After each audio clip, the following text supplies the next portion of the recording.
Right, so hello and welcome back to another 90 Day Fiancé video on Arthur TV.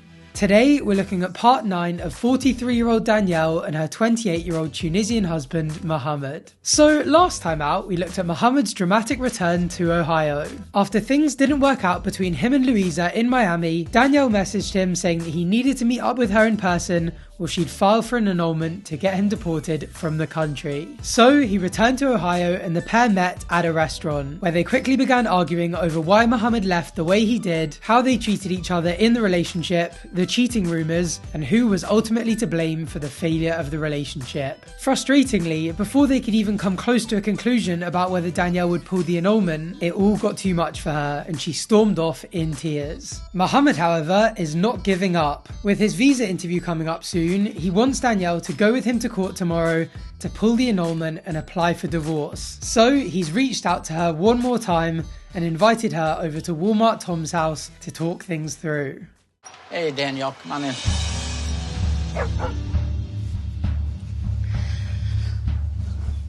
Alright, well, I'll let you guys talk. If you need anything, let me know. And I'll be out here so you guys can discuss things on your own, okay? Hi. Hi. How are you? Good. Walmart Tom is actually such a good dude, isn't he? He's always been there for Mohamed whenever he's needed to vent or whenever he's needed someone to help him with his problems. And now he's letting him stay over and meet Danielle in his own home. That's like letting your friend practice cricket in your newly renovated conservatory. I remember saying how unlikely a friendship it was from first impressions, but it just goes to show that no matter how different you are to someone, you can always be a good friend to them from just being a good person. I don't know why you left yesterday, and hopefully now you just be calm down and listen to me. Because all this drama that you're doing is not gonna help. Yeah, but it helps when you admit that you've done wrong, and then you can fix those problems. So you still talking about fixing? Fixing what? It's so easy to feel Mohamed's frustration because she keeps diverting the conversation. She knows that he just wants to discuss how to end the marriage, but it's like she's stalling as much as possible in the hopes that he's going to turn around and somehow want to give things another go. It's so annoying because even if the possibility of a successful annulment isn't that reasonable, his lawyer telling him that it was possible and her lawyer saying that she has reasonable grounds for fraud has given Danielle the illusion of power from both their points of view. She's essentially using the threat of deportation to get back together with him. It's actually really manipulative. On a side note, Mohamed's lack of relationship experience was really on show here, because starting off a conversation after an argument with, "Are you going to be calm and listen to me this time?" is rarely an effective tactic. The way that you acted before, every single time I tried to leave, it's so embarrassing. Locking me in the bedroom? That wasn't locking you in the locking bedroom. me. No. Why you don't let me leave? I'm not in the present. Don't try to force me to be with you. I'm done with you. I know she denies this, but I completely believe Mohamed that she locked him in a room to stop him from leaving. And I feel like if the roles were reversed, a lot of people would see this as being a lot more serious. Like if it was him that locked her in a room, I doubt he'd even be allowed to appear in another episode. It's also such a perfect physical representation of what's going on here. She is so desperate to stop him from leaving that she will go to any lengths to make sure that he stays. And she doesn't care how immoral or reprehensible it is, even if she has to physically lock him inside a room or threaten him with deportation. And again, I know this is hypocritical coming from me, but there is something deeply disturbing about the fact that she was smiling whilst he was talking about her imprisoning him. The thing is, you never tried at working at the marriage. And you've treated me bad too, Mohamed. What?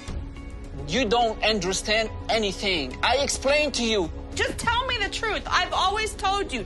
Tell me the truth, and then I wouldn't be getting upset and What yelling. truth? What truth? Tell me the truth. Ask me a good question that I can't... Guys. Tell me the truth. Hey. I rate that Tom stepped in because it was clearly escalating beyond being productive, but I wish he had waited just a few more seconds so that we could have heard what Danielle was going to come up with. I think all she has left to ask is whether he used her for a green card and whether there's any hope that they're going to get back together. And it probably would have been helpful for her to hear an outright no to at least the latter. It's not the end of the world though, because Tom actually used to be a marriage counsellor, so maybe he can help them actually get somewhere this time. I just want to see if I can talk to you guys and maybe sort some stuff out.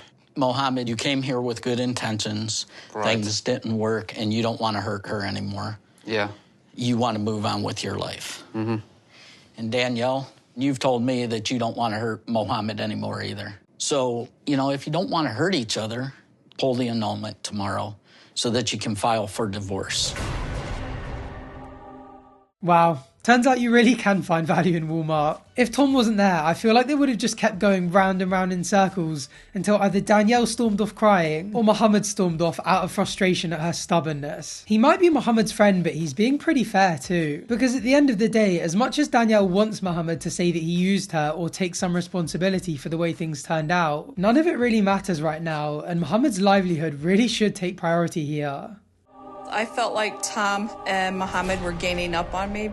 They were telling me to pull the annulment, but no one's taking my side. I don't think Tom is being that biased here, but it doesn't really help that Danielle hasn't even explained her side. At the moment, her side seems to be not giving him the divorce in the hopes that he'll come back to her. So what, is she going to ruin his life and get him deported from the country that he wants to be in just because he won't take her back and because the relationship didn't work out? It's not really a side you can justify, is it? And she's mad at him for the way he left her, but it's like she's completely forgotten that she threw all of his things onto the front lawn and told him to leave and never come back. After doing that to him over and over again, how is she holding a grudge against him for finally turning around and actually doing it? I'm not trying to use you for anything. And when we get divorced, if I stay here in the States, we can be friends.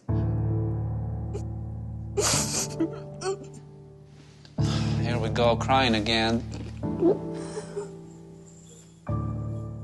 You know, I used to think that Mohamed was quite harsh to Danielle whenever she cried, but after just a few videos of it, I'm starting to lose sympathy for her. And after 2 years of dealing with this whiny mess and not really getting anywhere, I'm not surprised that he's lost patience with her. And what makes it even more frustrating is that whenever she cries, the entire conversation just grounds to a halt. I think part of the reason that she's crying and isn't really able to say anything is because she's finally accepting that she's not going to win this one. Tom basically says to her that there's no chance of fixing the marriage and that the only real option is to just move on. And he says that given she's still clearly in love with Mohamed, she should do it in a way that doesn't hurt him. This is probably her just realizing that her leverage is now gone and the relationship really is over. I think I finally need to start admitting to myself that he didn't love me. It was all about the green card.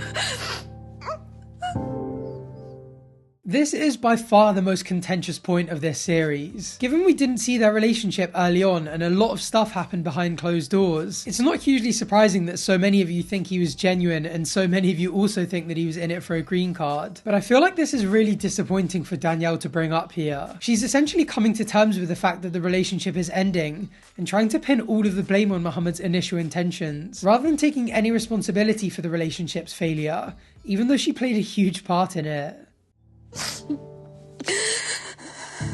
I need to move on. Can we please go to the court tomorrow and do what we need to do and be done with this? Yes or no? No.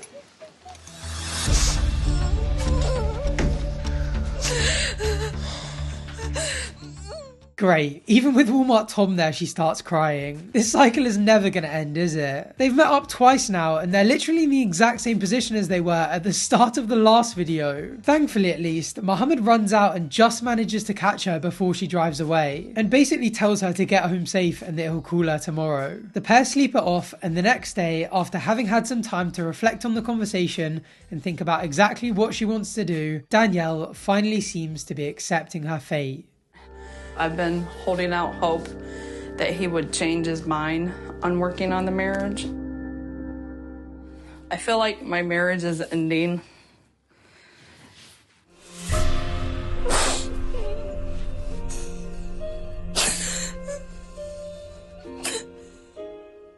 It is actually crazy how long this woman's been in denial for, isn't it? He literally left her with all of his belongings, ghosted her for an entire month, moved to another state with another woman, and has spent the last few weeks saying that he wants to get a divorce. And only now is she like, damn, I really feel like my marriage is ending. I guess she probably just realised that she has no more manipulative plays up her sleeve. I'm nervous, thinking about how I'm gonna move on, not having him in my life. I just need closure and I need to move on. I've put all the time and the money into bringing him here. And then it's just ending. You know what, I don't want to jinx it, but it really does feel like she's come to terms with it all this time. This is one of those few times where I actually feel like her crying is fair game, because despite however much of it was her own doing, she really has gone through a lot with Mohamed. It has been crazy up and down, but they have been in a relationship for almost 3 years now. Hopefully this is like the big cry where she gets some closure, because from reading your comments, it doesn't sound like you guys can tolerate much more of this. Hello? Do you hear me? Yeah. Okay, so are you still going to the courthouse with me? Yeah. Okay, can you please come and give me a ride? Okay. I think the best decision for me is to pull the annulment and go and apply for a divorce. That way I can move on and Mohamed can move on. Good on her. She took her sweet time, but she's finally got there. And thankfully, she says that she can't be talked out of it because she hasn't told anyone what she's doing. I'm pretty sure she just means Beth here as well, because I don't think she has any other friends. She obviously doesn't have a partner at the moment, and her kids probably just want this to be over as quickly as possible. I'm hoping that we'll be able to stay friends. Maybe he'll start trusting me again. There's always that little hope that we could possibly work things out and always be there for each other. I'd rather have him in my life as a friend than nothing at all. Oh my goodness, as if she's still holding out hope that they're going to get back together. The denial here is actually spectacular. Them even being friends is a bit of a reach. Their relationship was awful, she was borderline abusive, and when he left, he said that he never wanted to speak to her again. After dangling deportation over Mohamed's head for as long as possible trying to get back together with him, they could not be ending things on a worse note. Well, with the divorce finally on the cards, this day is going to be a big day for both of them. Thankfully, it isn't over yet, and there is plenty more drama to come. So if you want to find out what happens next, make sure you're subscribed down below so you can catch the next video as soon as I upload it. As always, the links to my Instagram and Twitter will be down below so you can come say hi in between uploads. And I would just like to say a very big thank you to all of my Patreons and channel members. I really appreciate your support. Thank you for watching, and hopefully I'll see you on the next one. Bye for now.